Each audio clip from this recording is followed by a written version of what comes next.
किसी गांव में एक सेठ रहता था।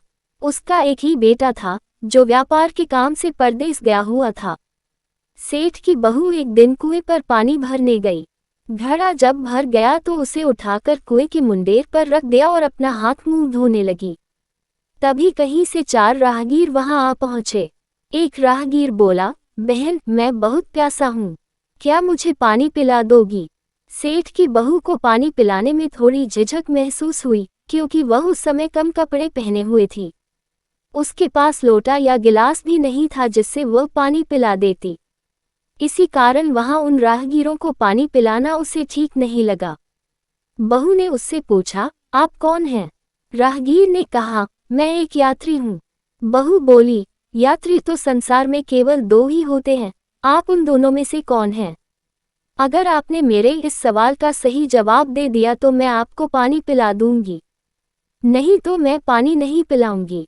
बेचारा राहगीर उसकी बात का कोई जवाब नहीं दे पाया। तभी दूसरे राहगीर ने पानी पिलाने की विनती की। बहू ने दूसरे राहगीर से पूछा, अच्छा तो आप बताइए कि आप कौन हैं? दूसरा राहगीर तुरंत बोल उठा, मैं तो एक गरीब आदमी हूँ। सेठ की बहू बोली, भैया, गरीब तो केवल 2 ही होते हैं, आप उनमें से कौन हैं? प्रश्न सुनकर दूसरा राहगीर चकरा गया। उसको कोई जवाब नहीं सूझा तो वह चुपचाप हट गया। तीसरा राहगीर बोला, बहन, मुझे बहुत प्यास लगी है, ईश्वर के लिए तुम मुझे पानी पिला दो। बहू ने पूछा, अब आप कौन हैं? तीसरा राहगीर बोला, बहन, मैं तो एक अनपढ़ गंवार हूँ। ये सुनकर बहू बोली, अरे भाई, अनपढ़ गंवार तो इस संसार में बस 2 ही होते हैं, आप उनमें से कौन हैं? बेचारा तीसरा राहगीर भी कुछ बोल नहीं पाया। अंत में चौथा राहगीर आगे आया और बोला, बहन, मेहरबानी करके मुझे पानी पिला दें। प्यासे को पानी पिलाना तो बड़े पुण्य का काम होता है। सेठ की बहू बड़ी ही चतुर और होशियार थी। उसने चौथे राहगीर से पूछा, आप कौन हैं? वह राहगीर अपनी खींच छिपाते हुए बोला, मैं तो, बहन, बड़ा ही मूर्ख हूँ। बहू ने कहा, मूर्ख तो संसार में केवल 2 ही होते हैं, आप उनमें से कौन हैं? वह बेचारा भी उसके प्रश्न का उत्तर नहीं दे सका। चारों पानी पिए बगैर ही वहां से जाने लगे तो बहू बोली, यहाँ से थोड़ी ही दूर पर मेरा घर है, आप लोग कृपया वहीं चलिए, मैं आप लोगों को पानी पिला दूंगी। चारों राहगीर उसके घर की तरफ चल पड़े। बहू ने इसी बीच पानी का घड़ा उठाया और छोटे रास्ते से अपने घर पहुंच गई। उसने घड़ा रख दिया और अपने कपड़े ठीक तरह से पहन लिए। इतने में वे चारों राहगीर उसके घर पहुंच गए। बहू ने उन सभी को गुड़ दिया और पानी पिलाया। पानी पीने के बाद वे राहगीर अपनी राह पर चल पड़े। सेठ उस समय घर में एक तरफ बैठा ये सब देख रहा था।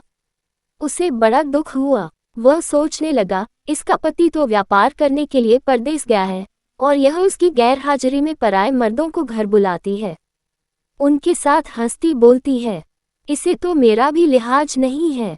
ये सब देख अगर मैं चुप रह गया तो आगे से इसकी हिम्मत और बढ़ जाएगी।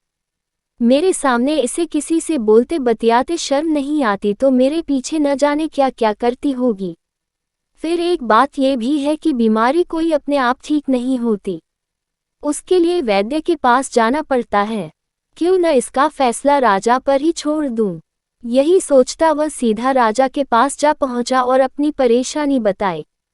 सेठ की सारी बातें सुनकर राजा ने उसी वक्त बहू को बुलाने के लिए सिपाही बुलवा भेजे और उनसे कहा, तुरंत सेठ की बहू को राजसभा में उपस्थित किया जाए। राजा के सिपाहियों को अपने घर पर आया देख उस सेठ की पत्नी ने अपनी बहू से पूछा, क्या बात है बहू रानी, क्या तुम्हारी किसी से कहा सुनी हो गई थी जो उसकी शिकायत पर राजा ने तुम्हें बुलाने के लिए सिपाही भेज दिए?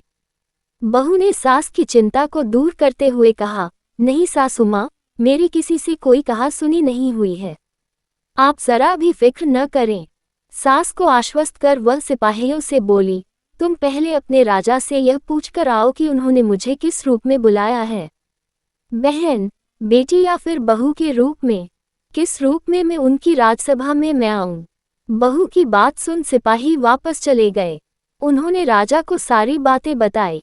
राजा ने तुरंत आदेश दिया कि पालकी लेकर जाओ और कहना कि उसे बहू के रूप में बुलाया गया है। सिपाहियों ने राजा की आज्ञा के अनुसार जाकर सेठ की बहू से कहा, राजा ने आपको बहू के रूप में आने के लिए पालकी भेजी है। बहू उसी समय पालकी में बैठकर राजसभा में जा पहुंची। राजा ने बहू से पूछा, तुम दूसरे पुरुषों को घर क्यों बुला लाई, जबकि तुम्हारा पति घर पर नहीं है? बह बोली, महाराज, मैंने तो केवल कर्तव्य का पालन किया। प्यासे पथिकों को पानी पिलाना कोई अपराध नहीं है, ये हर गृहिणी का कर्तव्य है। जब मैं कुएं पर पानी भरने गई थी, तब तन पर मेरे कपड़े अजनबियों के सम्मुख उपस्थित होने के अनुरूप नहीं थे। इसी कारण उन राहगीरों को कुएं पर पानी नहीं पिलाया। उन्हें बड़ी प्यास लगी थी और मैं उन्हें पानी पिलाना चाहती थी। इसीलिए उनसे मैंने मुश्किल प्रश्न पूछे और जब वे उनका उत्तर नहीं दे पाए तो उन्हें घर बुला लाए। घर पहुंचकर ही उन्हें पानी पिलाना उचित था। राजा को बहू की बात ठीक लगी। राजा को उन प्रश्नों के बारे में जानने की बड़ी उत्सुकता हुई जो बहू ने चारों राहगीरों से पूछे थे। राजा ने सेठ की बहू से कहा, भला मैं भी तो सुनूं कि वे कौन से प्रश्न थे जिनका उत्तर वे लोग नहीं दे पाए। बहू ने तब वे सभी प्रश्न दोहरा दिए। बहू के प्रश्न सुन राजा और सभासद चकित रह गए। फिर राजा ने उससे कहा, तुम खुद ही इन प्रश्नों के उत्तर दो, हम अब तुमसे ये जानना चाहते हैं। बहू बोली, महाराज, मेरी दृष्टि में पहले प्रश्न का उत्तर है कि संसार में सिर्फ दो ही यात्री हैं, सूर्य और चंद्रमा। मेरे दूसरे प्रश्न का उत्तर है कि बहू और गाय इस पृथ्वी पर ऐसे दो प्राणी हैं जो गरीब हैं। अब मैं तीसरे प्रश्न का उत्तर सुनाती हूँ। महाराज, हर इंसान के साथ हमेशा अनपढ़ गंवारों की तरह जो हमेशा चलते रहते हैं वे हैं भोजन और पानी। चौथे आदमी ने कहा था कि वह मूर्ख है, और जब मैंने उससे पूछा कि मूर्ख तो दो ही होते हैं, तुम उनमें से कौन से मूर्ख हो, तो वह उत्तर नहीं दे पाया। इतना कहकर वह चुप हो गई। राजा ने बड़े आश्चर्य से पूछा, क्या तुम्हारी नज़र में इस संसार में सिर्फ दो ही मूर्ख हैं? हाँ महाराज, इस घड़ी इस समय मेरी नज़र में सिर्फ दो ही मूर्ख हैं। राजा ने कहा, तुरंत बतलाओ कि वे दो मूर्ख कौन हैं। इस पर बहू बोली, महाराज, मेरी जान बख्श दी जाए तो मैं इसका उत्तर दूं। राजा को बड़ी उत्सुकता थी यह जानने की कि वे दो मूर्ख कौन हैं। सो उसने तुरंत बहू से कह दिया, तुम निसंकोच होकर कहो, हम वचन देते हैं तुम्हें कोई सजा नहीं दी जाएगी। बहू बोली, महाराज, मेरे सामने इस वक्त बस दो ही मूर्ख हैं। फिर अपने ससुर की ओर हाथ जोड़कर कहने लगी, पहले मूर्ख तो मेरे ससुर जी हैं जो पूरी बात जाने बिना ही अपनी बहू की शिकायत राजदरबार में की। अगर इन्हें शक हुआ ही था तो ये पहले मुझसे पूछ तो लेते, मैं खुद ही इन्हें सारी बातें बता देती। इस तरह घर परिवार की बेइज्जती तो नहीं होती। ससुर को अपनी गलती का एहसास हुआ। उसने बहू से माफी मांगी।